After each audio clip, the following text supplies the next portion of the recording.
How much should we test controls?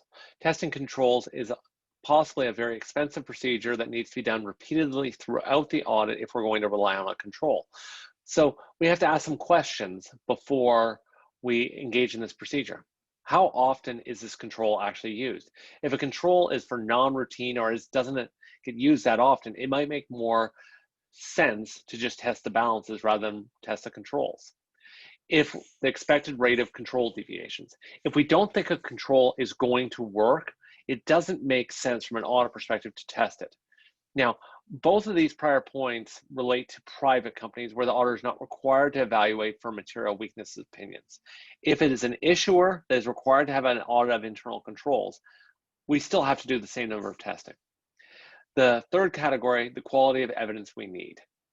So if we're trying to fill our proverbial audit bucket and we need more evidence, then we're going to do more testing. If we're looking for a low level, we're not looking to put a lot of reliance on this, we're not looking to fill our bucket with this, we'll do less testing. If we can get the evidence from other controls, we might not test a control. So what I mean by that is there may be one control that addresses 3 or 4 problems, and we then wouldn't test other controls if we've already gathered sufficient comfort from the primary control. If we plan on relying on a control, we're going to have to do more extensive testing.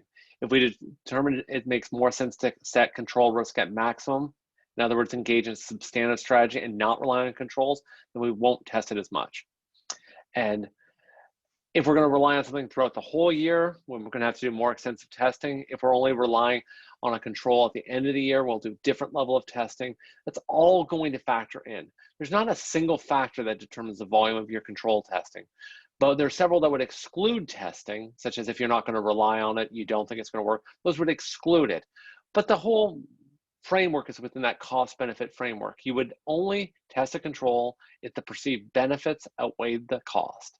Now, remember, cost is not a sufficient reason to exclude